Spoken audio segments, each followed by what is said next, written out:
Vamos a dar paso a la segunda mesa, cerrar la brecha, formar hoy el talento de mañana. En un mercado laboral transformado por la investigación y la vanguardia, como se ha estado hablando esta mañana, esta mesa trata de analizar cómo garantizar ese acceso a la alta cualificación, a las profesiones de futuro, de manera que no sea un nuevo factor de exclusión social.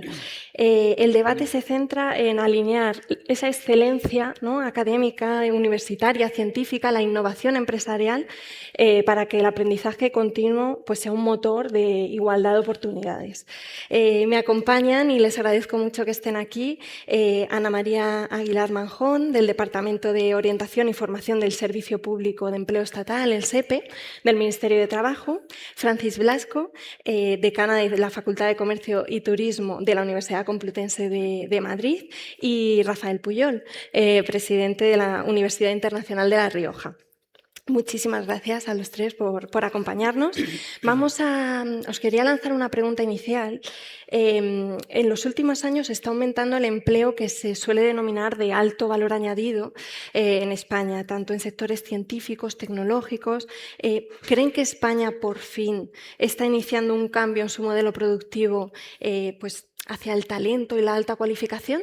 Empezamos, si queremos, por Ana María. Gracias. Vale, gracias. Bueno, en primer lugar, gracias por invitar y contar con el SEPE para esta mesa redonda. Diría que sí, que España ha comenzado a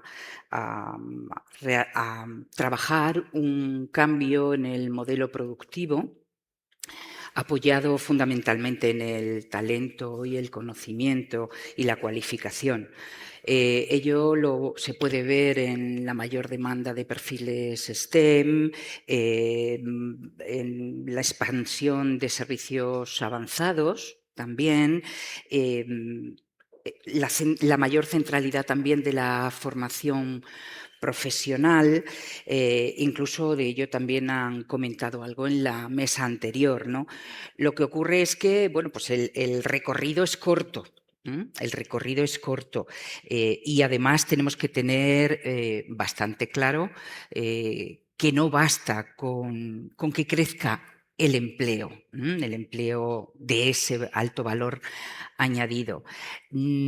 Es corto porque fundamentalmente comienza un cambio desde la perspectiva del SEPE en el momento que se aprueba la Ley de Empleo, la Ley 323, y eso hace que cambien los enfoques y que apoye muchísimo más bueno, pues ese cambio de modelo productivo, ¿no? Además, España todavía mantiene brechas en relación con respecto a la Unión en materia de tecnología y de servicios intensivos, y por eso el SEPE se centra fundamentalmente en que la transformación no alcance únicamente a todas aquellas personas que ya cuentan con esa formación superior, con esa formación que permite desarrollar y cambiar el modelo productivo, sino que llegue también a todas aquellas personas que requieren de una transición, que requieren de una adaptación en la formación, bien para mantenerse en el mercado laboral, bien para insertar de nuevo en otro sector y, por tanto, bueno, pues que también de alguna manera llegue a los lugares donde existe menor concentración, ¿sí? Menor concentración de personas que requieran esa formación. Es decir, existen lugares donde hay mayor concentración de demanda de empleo y eso no cuadra en muchas ocasiones, no encaja en muchas ocasiones con la oferta disponible y capacitada para poder hacer el matching necesario. Y nuestro empeño, o el empeño del SEPE, el empeño del SEPE, las líneas del SEPE, está que alcance de alguna manera pues, a todas esas personas y que también de alguna forma el éxito de esa transformación no solamente se centre en la generación de talento, mantenimiento del talento, pero eso incluye también el trabajo con las empresas, la demanda que por parte de las empresas realizan y, en definitiva, tener un contacto mayor con ellas, ¿no? Para poder dar respuesta a las necesidades reales del mercado laboral. Muy bien. Y Francis, ¿qué veis en la universidad? ¿Veis ese cambio? A ver, obviamente en la universidad se ve este cambio, pero a mí me gustaría plantear el tema quizás desde una forma un poquito, saliéndome un poquito de la caja, ¿vale? Y creo que esta perspectiva nos puede hacer pensar. Siempre decimos, tenemos más talento formado en pues, carreras, conocimientos en general de alto valor añadido. A mí lo que me gustaría es cambiar un poco la pregunta, es decir, ¿tenemos suficiente talento para hacer realmente una respuesta o dar una respuesta a a un sector de alto valor productivo? Porque al final la economía real se basa en que haya una alta productividad. En España tenemos muchos sectores que están funcionando, muchos. Desde el sector primario, sector secundario, sector de servicios, la tecnología como factor transversal, muchos sectores. Lo que tenemos que hacer es que esos sectores sean realmente productivos. ¿Qué necesitamos para que ese sector sea productivo? Necesitamos personas formadas para que ese sector tenga un impulso, tenga un verdadero impacto para que luego vaya a mejorar el Producto Interior Bruto y la economía de nuestro país. Entonces, eso es lo que hay que pensar. Por tanto, ahora decimos, bueno, y tenemos a ese talento, como se preguntaba Ana María, que puede hacer que los sectores que ya están funcionando y otros que van a funcionar en el futuro, que todavía a lo mejor ni los conocemos, estén bien formados. Esta sería ya la segunda pregunta, bajo mi punto de vista. Y ahora vamos a ver, bajo mi punto de vista, si nos centramos un poco en la conversación que estamos teniendo esta mañana, estamos hablando mucho de innovación, estamos hablando mucho de tecnología, estamos hablando de puestos STEM. Yo, por ejemplo, soy una defensora, aunque reconozco que conozco bien todo lo que es las soft skills, soy además educada en comunicación y conozco la importancia de las soft skills, pero soy una gran defensora también de las hard skills, es decir, de tener conocimiento duro, de tener conocimiento de cómo funcionan las cosas. Pero tenemos ese talento preparado, pero ese talento no va a estar solo a un nivel de, se puede decir, sector productivo. Es que miren ustedes, por ejemplo, el sector de la agricultura.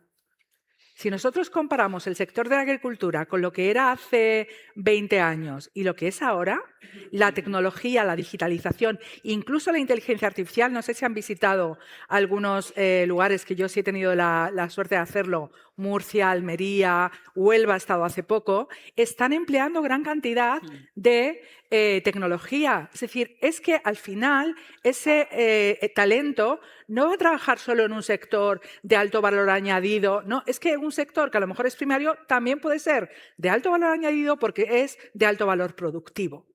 Y eso va a incorporar a la economía. Por tanto, no tenemos que renegar de los sectores. Tenemos que hacer que cada sector y que ese mix de sectores que el que se basa la economía española realmente tenga el talento que sea necesario para que sea cuanto más productivo mejor y cuanto más competitivo a nivel internacional mejor.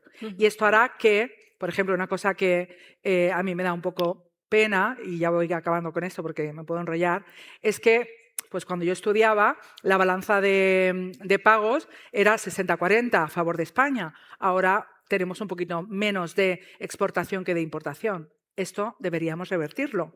Y es a través de esa competitividad de que los sectores productivos estén bien cubiertos por un talento realmente que sepa lo que tiene que hacer, que lo haga de una forma digitalizada, que lo haga de una forma productiva e inteligente, que lo haga de una forma profesionalizada.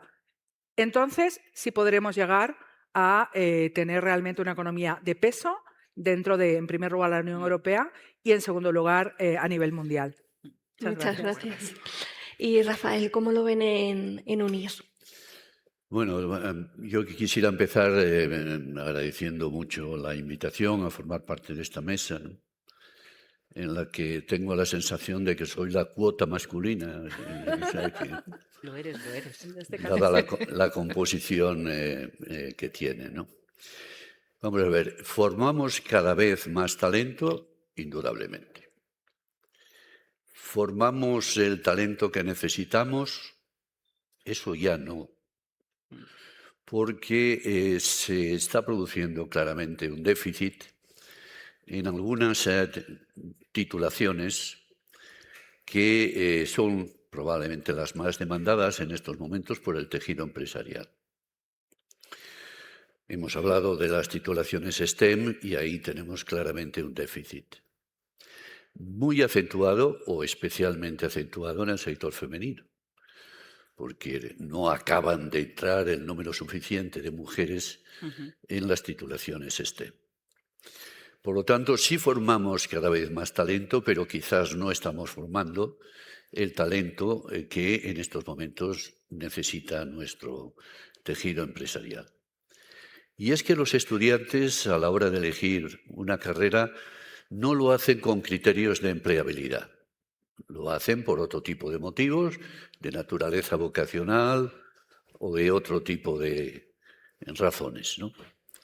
Y además, yo creo que todo esto se agrava por una circunstancia, y es que de aquel talento que más necesitamos, desgraciadamente, debido a las condiciones del mercado de trabajo, una parte se nos va.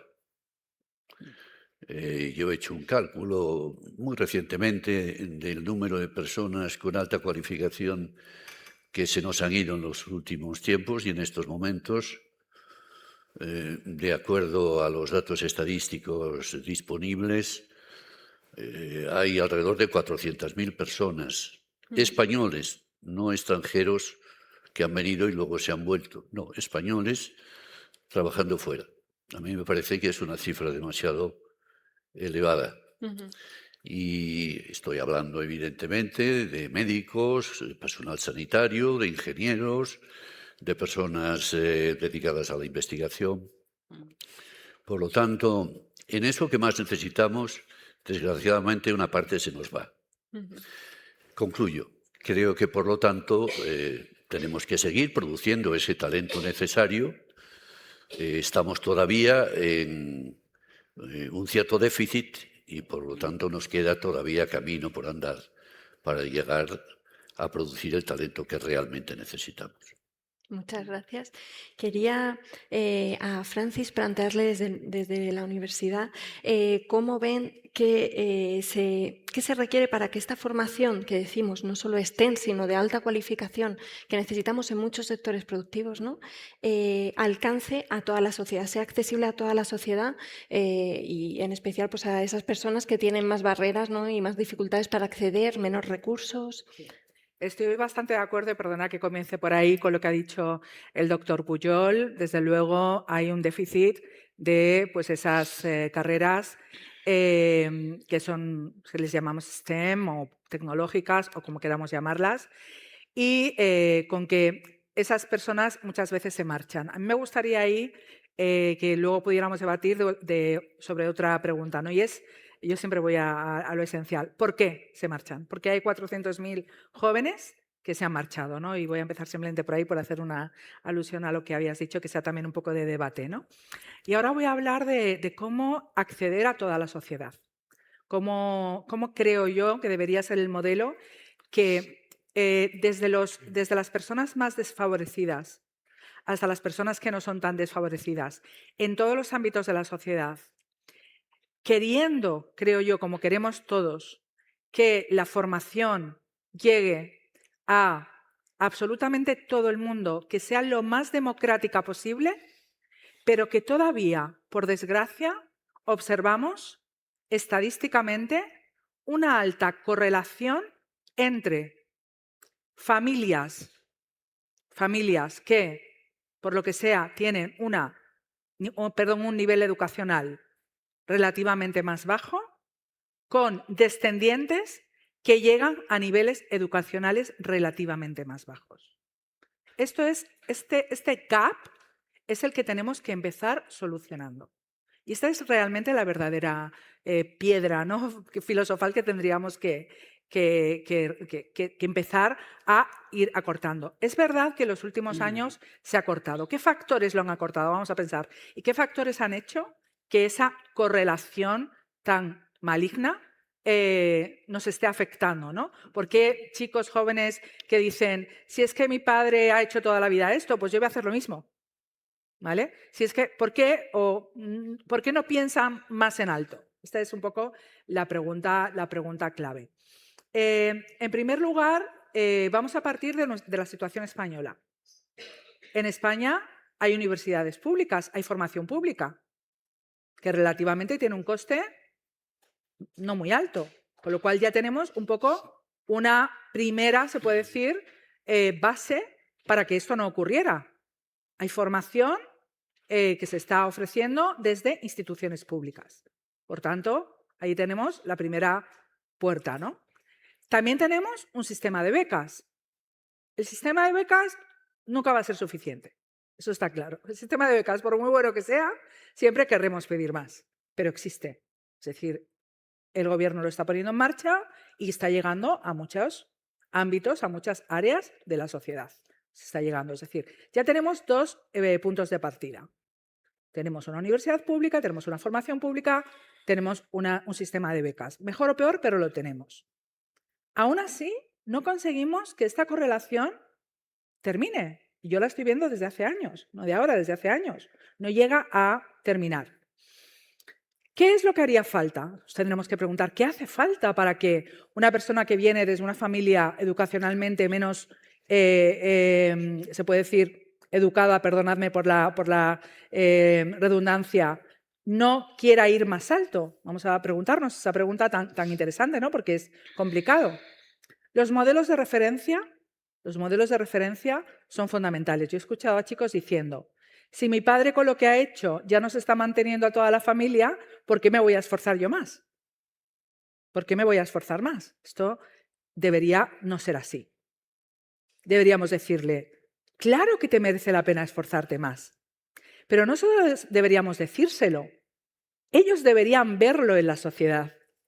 Ellos deberían visualizarlo en la sociedad. Deberían visualizar que aquellos estudiantes jóvenes que se esfuerzan más llegan a niveles salariales, por ejemplo, a niveles de bienestar, porque ahora también voy a introducir un segundo factor, que realmente les va a compensar. Y si no lo ven, no les va a merecer la pena el esfuerzo.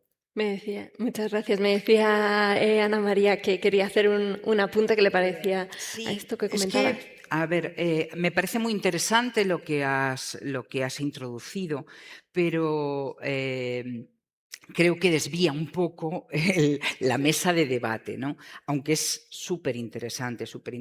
Y creo que es un tema distinto. Es decir, que persista la desigualdad, al fin y al cabo es eso, desigualdad en nuestra sociedad. Y no solo que persista, sino que desgraciadamente se haya incrementado, es un tema que creo que guarda una relación muy tangencial con la cobertura de puestos de trabajo y las necesidades que el mercado laboral presenta.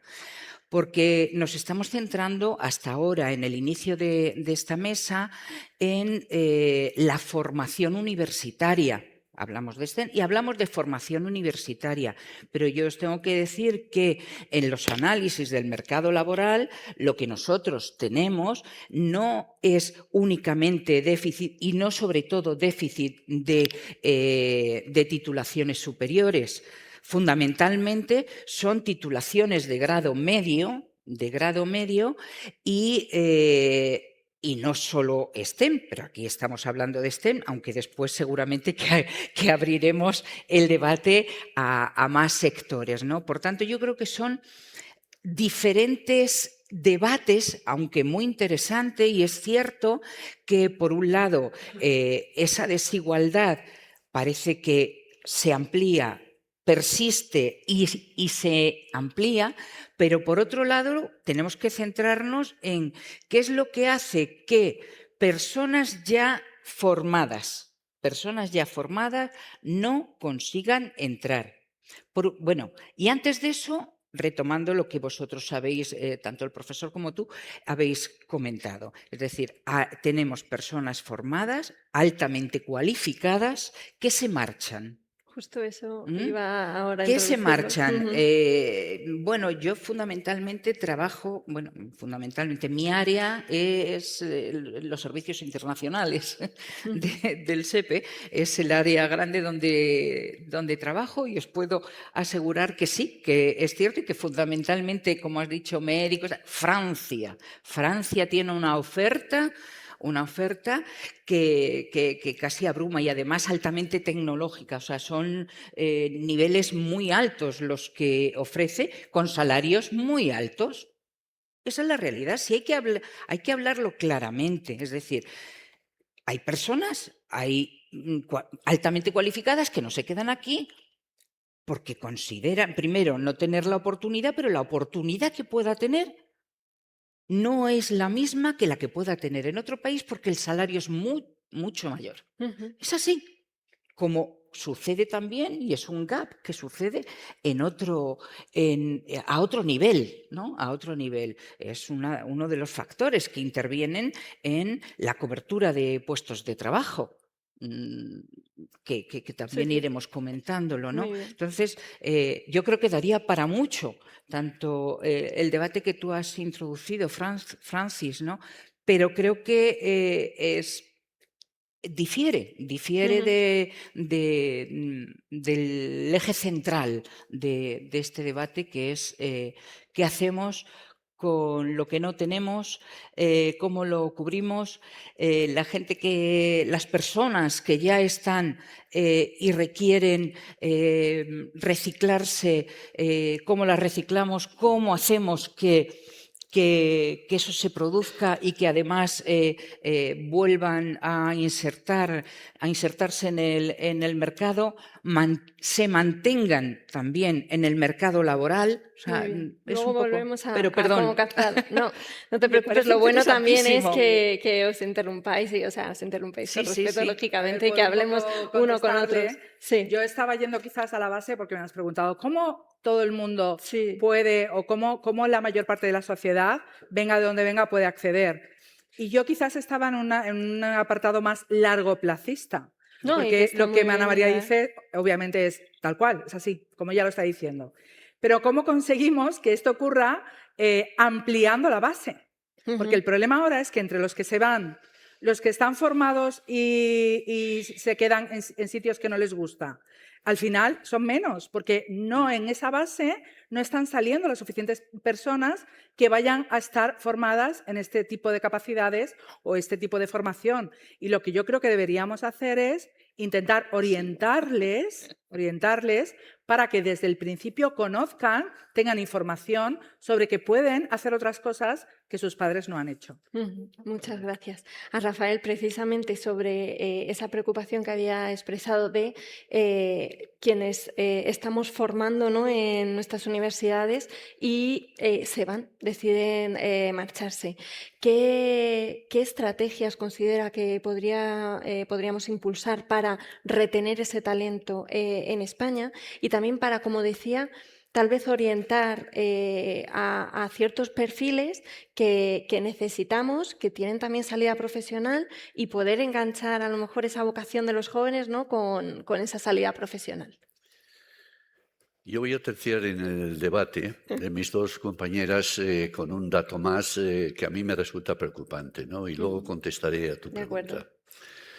Y es que no tenemos el talento necesario en determinados ámbitos, como decía, pero es que de cara al futuro tenemos un problema porque el talento que podemos formar va a ser probablemente menor al que vamos a necesitar como consecuencia de que a partir del año 2030 van a entrar en la universidad generaciones cada vez más reducidas, como consecuencia de la fuerte caída de la natalidad que venimos experimentando desde hace tiempo, ¿no?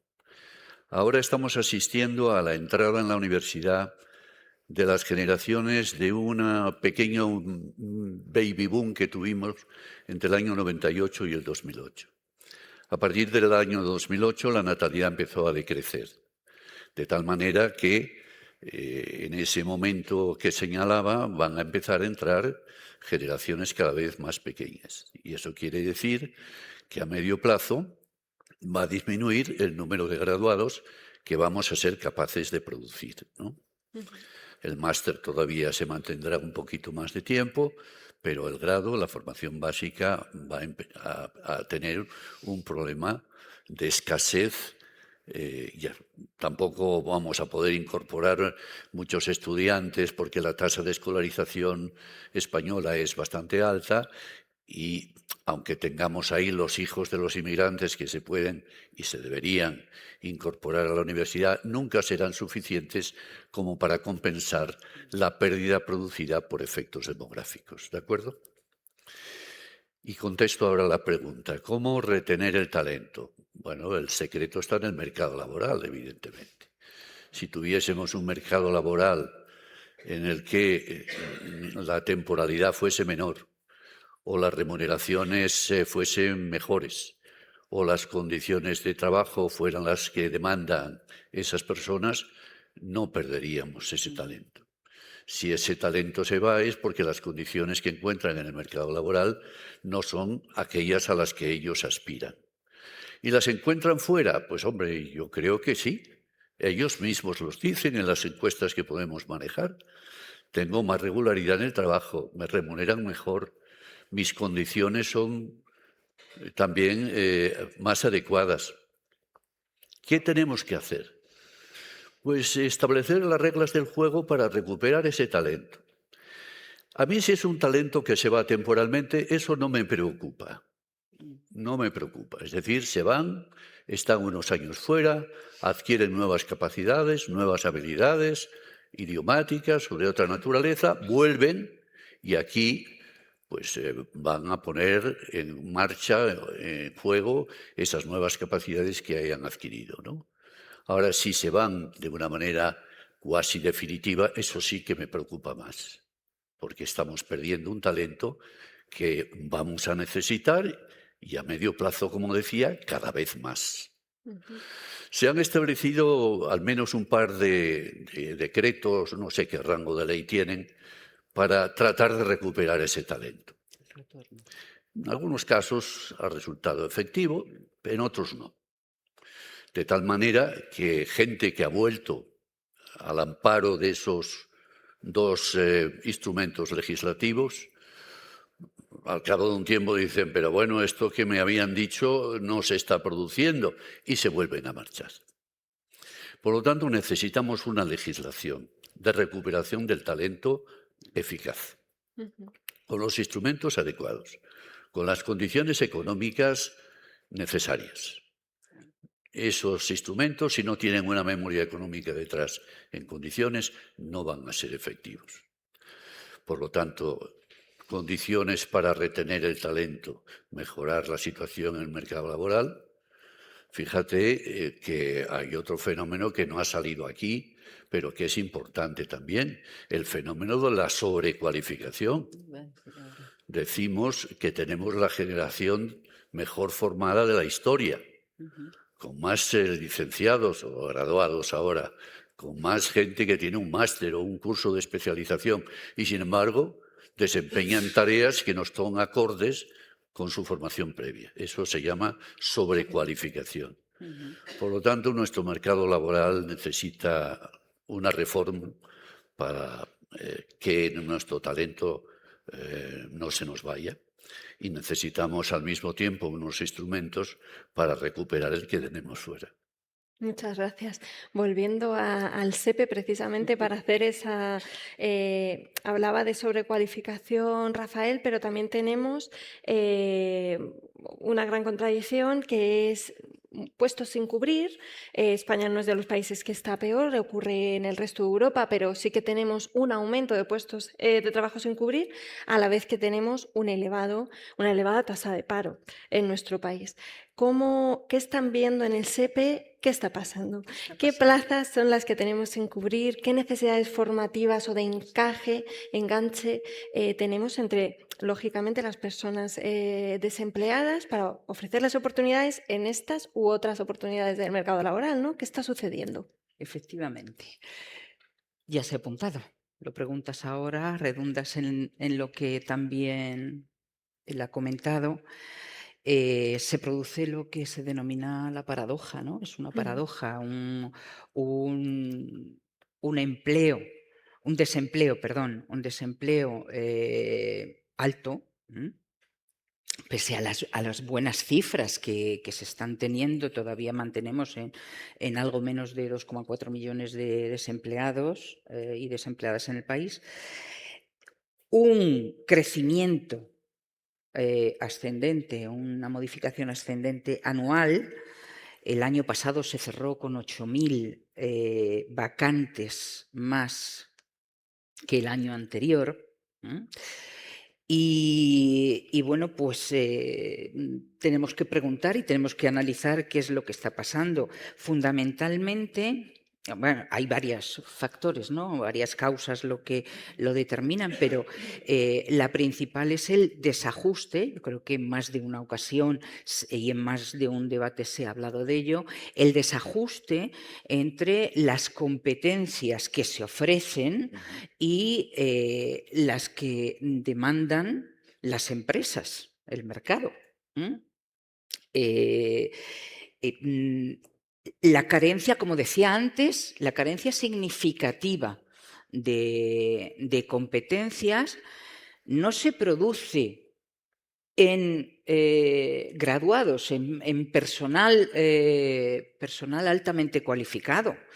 Las carencias significativas se producen en personal, lo he comentado antes, intermedio, fundamentalmente, competencias que tienen que ver con la formación profesional, ¿no? Con niveles intermedios. Ese tipo de perfiles es lo que está haciendo que se desajuste el mercado. También, por otro lado, el hecho de que se concentre, lo que había mencionado antes, que se concentre la oferta de empleo en territorios donde no existe esa posibilidad de cobertura, que no existan. No hay tantos demandantes. No hay tantos demandantes como para cubrir la oferta, o sea, la demanda que se da, ¿no? que se tiene.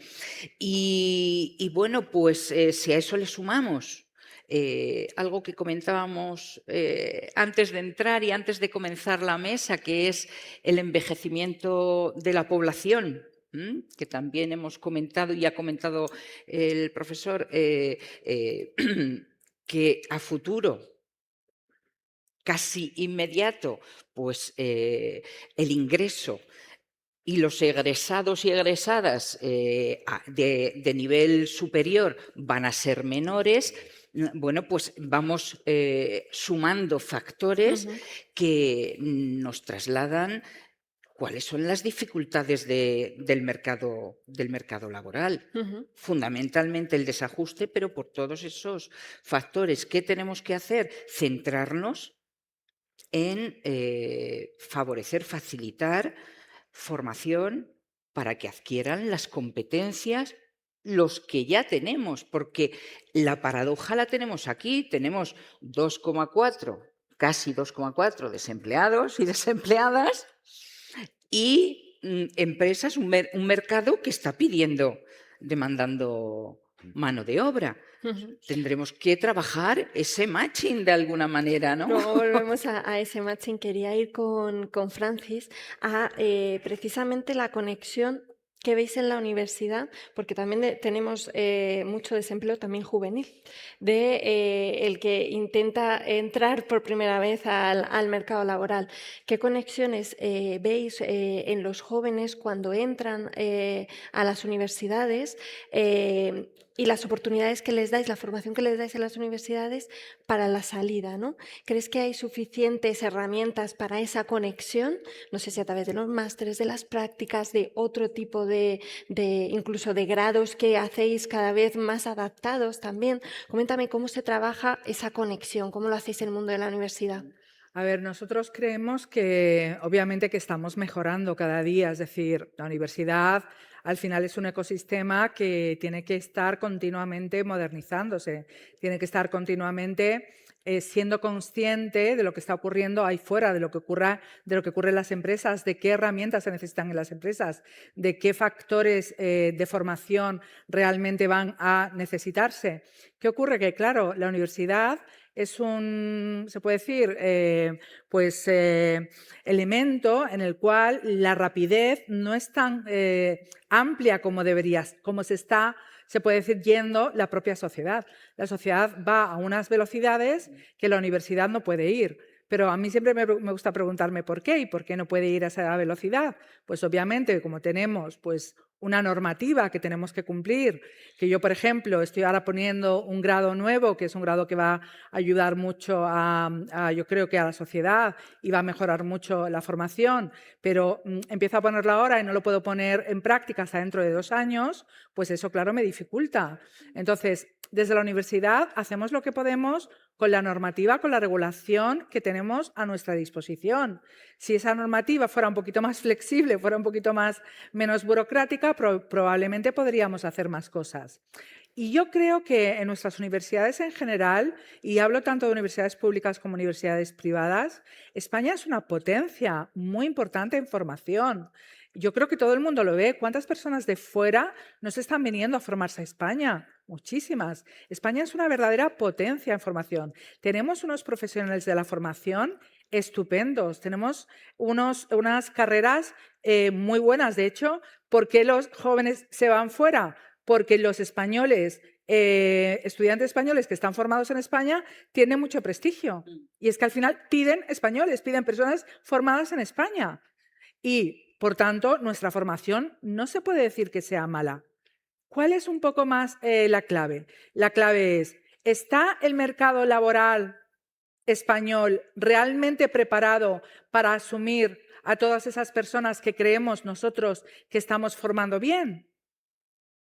¿Está realmente el sector laboral yendo a la velocidad que a lo mejor nuestros estudiantes o las personas que están formándose con nosotros necesitan? Porque yo también he escuchado y siento aquí hablar un poco mal del sistema laboral, de lo que es el ecosistema laboral, y es, Francis, es que yo, os voy a contar un caso además paradigmático, es que yo tengo este conocimiento y tengo este conocimiento y tengo este conocimiento y mira lo que me han puesto a hacer en la empresa. Tengo un caso de un alumno que además quiere hacer luego la tesis doctoral y que lo tengo, que es graduado en turismo, se graduó conmigo. Luego se hizo el máster en Dirección y Gestión de Empresas Hoteleras.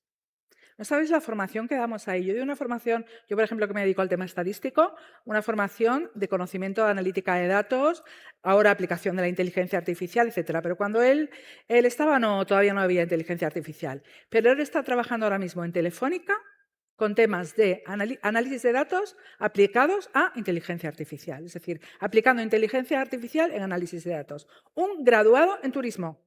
Y siempre me da las gracias porque me dice, tú me abriste el panorama de todo lo que había ahí para saber, pero esta persona no debería estar trabajando en Segitur, analizando datos turísticos y introduciendo métodos de inteligencia artificial en el análisis de los datos turísticos, que el sector turístico está siendo el 13% de nuestro Producto Interior Bruto y en la actualidad un motor verdaderamente importante de la economía, sí, pero tiene que trabajar en Telefónica. Sí, que no está mal. Por tanto, tenemos que ver las dos partes. Me gustaría ser críticos con la universidad y lo soy, pero nosotros estamos formando. Ahora, ¿el sector realmente laboral está absorbiendo esos perfiles o no? En los lugares donde o siguen utilizando las hojas de cálculo. Siento decir esta crítica. A las hojas de cálculo. Se puede plantear al contrario también, Francis. ¿Está formando lo que debe el ecosistema, como tú lo has llamado, Sí. ecosistema universitario o de formación en general? Sí. ¿Está formando lo que debe porque lo necesita y lo que demanda el mercado laboral? ¿Quién se tiene que ajustar a quién? Claro, bueno, nos la tenemos que ajustar universidad, a ambas partes. sí, Pero claro. desde luego lo que sí es un hecho es que, como ha dicho el profesor Puyol, 400.000 estudiantes están marchando. Sí, sí, sí. Y tienen una formación de vanguardia, porque si no, en esos países de fuera no los querrían. Y que además la universidad... Por tanto, tenemos datos a favor de que la sí. formación de nuestros estudiantes al menos no es demasiado mala. Tenemos ese dato. Y la universidad Ahora tiene bien, esa yo no quiero mirada echar más toda la larga. culpa al sistema laboral. Obviamente tenemos que adaptarnos desde las universidades y desde todo lo que es el ecosistema laboral que también existe. Pero esa adaptación tiene que darse. Si no se da, no vamos por buen camino. Eso es. Quiero volver con Rafael, que además es el más contenido de nuestra mesa, que está genial tener debate. Las mujeres somos muy guerreras. El más contenido de nuestra mesa. Está genial tener debate. Rafael, le quería preguntar por lo que mencionaba de esa transición de envejecimiento poblacional con la previsión de reducción de estudiantes a un futuro. ¿Cómo se lo plantea la UNIR desde el punto de vista de, no sé si transformarse a otras necesidades de formación continua que estamos escuchando continuamente que tenemos, o a llegar a ciertos perfiles que todavía, a día de hoy, como comentábamos, no están llegando tanto a la universidad y pienso, por ejemplo, en un montón de población migrante que también nos va a acompañar y sus siguientes generaciones posiblemente se queden. El mercado laboral del futuro va a responder a 5 grandes macrotendencias, ¿no? La primera es que la población activa va a disminuir en relación a la población total. La segunda es que va a haber cada vez menos jóvenes en ese mercado laboral. La tercera es que va a haber más inmigrantes. La cuarta es que va a haber más mujeres, aunque ya la proporción es bastante alta. Y la quinta y última, que se refiere a la pregunta que me estás planteando, es que imprescindiblemente tiene que haber más talento senior en el mercado laboral. Eso quiere decir que las personas, pongamos a partir de los 55 años en adelante, van a adquirir un protagonismo cada vez mayor en nuestra pirámide laboral, ¿no? Ya lo están haciendo. Entre el año 2019 y 2024, los trabajadores senior, en esas edades 55 a 69, han crecido más de 1 millón. Y eso va a seguir produciéndose. Ahora bien, ¿qué tenemos que hacer para que esos trabajadores senior resulten eficaces en el mercado laboral? Tú lo has mencionado. Hay en ese estudio de España Horizonte, no sé si es 2040 o 2050, una afirmación pues, de mucho alcance, y es que en el futuro, cada año, vamos a comprobar cómo 1 millón de profesionales ven desactualizados sus conocimientos. Eso va a exigir una formación continua seria. Yo diría, cerrar la brecha, formar hoy el talento del mañana, formar siempre. Formar en todo momento, a lo largo de la vida. La educación para toda la vida ya no tiene sentido. Lo que tiene sentido es la formación durante toda la vida. Y por lo tanto, las universidades tenemos un nuevo reto que enfrentar. Al grado, al máster y al doctorado tenemos que añadirle una cuarta pata. Y esa cuarta pata es la formación permanente, ¿no? Y yo creo que todavía no estamos dando el do de pecho a las universidades para definir los productos educativos que esa población, que esos profesionales que van cumpliendo años necesitan. Por lo tanto, tenemos un reto por delante que debemos de enfrentar. Lo estamos haciendo ya con los títulos propios, con las microcredenciales, pero quizás todavía, como decía, no hemos dado el do de pecho completo para que esa cuarta parte resulte completamente efectiva. Así pues, trabajadores senior cada vez en mayor número, trabajadores que necesitarían un reciclaje, una puesta al día a través de la formación continua. Pues muchísimas gracias a los tres. Tengo que decir que hemos llegado al tiempo porque hemos... diría que sí, no veo mucho el marcador ahora mismo, pero sí, me parece que arriba, yo es que la verdad, mira, nos queda un pelín, 4 minutos. Si queréis, a modo de despedida, tenemos un horizonte lleno de cambios tecnológicos en los que la inteligencia artificial sobresale. Si quieren despedirse con una idea o qué les sugiere esta transición a nivel de oportunidad y de reto. Empiezo con Ana María, de manera breve. Creo que la inteligencia artificial nos abre una oportunidad. Reto es todo, una oportunidad, unas oportunidades enormes, facilitarán los trabajos, están facilitando trabajos, facilitarán más trabajos, sobre todo eliminarán trabajo repetitivo, creo que es ahí donde se debe centrar. También, evidentemente, eso en lo más, digamos, lo más cotidiano, pero a nivel de, como han comentado antes en la mesa anterior, la inteligencia artificial no es solamente el ChatGPT que conocemos habitualmente o del que hablamos habitualmente tomando una caña, sino que se utiliza para grandes aplicaciones y grandes usos, como han comentado antes en la anterior mesa, ¿no? Y también han comentado una parte del gran reto que se tiene que abordar. Creo que ha sido Carlos el que ha comentado el tema del reglamento, no podía ser de otra manera que él. Entonces, y que evidentemente ya hay una regulación, pero en lo que tiene que ver fundamentalmente con lo que nos trae aquí el empleo,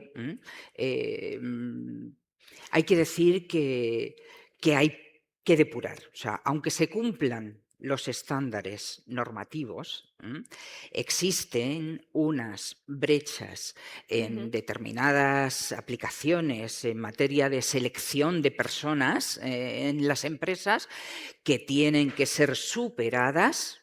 Estoy poniendo un ejemplo solo, tienen que ser superadas para garantizar que no se produzcan sesgos y que no queden excluidas y que no se produzca exclusión de parte de población. Eso es, muy bien. Eso es, por decir algo. Muchas gracias. Francis, por favor. Pues yo por mi parte lo que voy a comentar es las nuevas tecnologías impulsadas por la inteligencia artificial, porque no nos equivoquemos, la tecnología es lo primero. Es decir, tiene que haber un sistema tecnológico aplicado en el, se puede decir, ámbito laboral.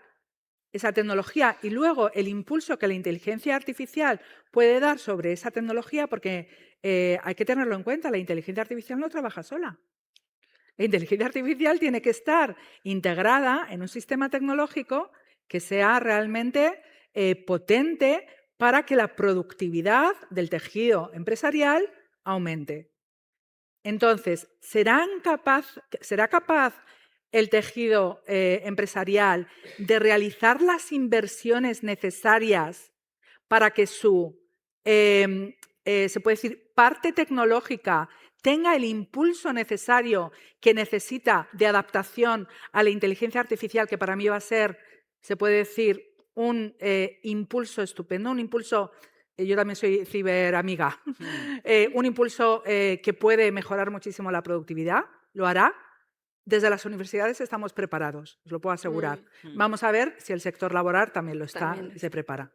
Y para terminar, Rafael, por favor. La inteligencia artificial es imprescindible, ya lo es hoy, lo va a ser mañana en el ámbito universitario, ¿no? Para todas las tareas, docencia, investigación, transferencia, gestión. Yo creo que las universidades tienen que enfrentarse a 5 retos para la introducción adecuada de la inteligencia artificial en sus tareas, ¿no? El primer reto es el de la formación adecuada de sus docentes. Desgraciadamente eso no existe todavía. En segundo lugar, dotarse de la financiación adecuada para introducir esas nuevas tecnologías. En tercer lugar, democratizar la inteligencia artificial para que no constituya un elemento de diferenciación negativa entre los propios estudiantes. En cuarto lugar, antes salía en la mesa anterior, tenemos que evitar un uso abusivo de la inteligencia artificial por el fuerte consumo de energía que va a suponer. Y en quinto y último lugar, me parece que es muy, muy importante definir el uso ético de la inteligencia artificial, ¿no? Cuando se cumplan esas condiciones, la inteligencia artificial va a ser un elemento que va a revolucionar cualquier tarea universitaria. Pues les agradezco un montón a los tres por este debate. Ya vamos a dar paso a la siguiente mesa que va a moderar mi compañero David Noriega y que se titula Ciencia para la vida, la investigación al servicio de la salud. Muchas gracias. Gracias.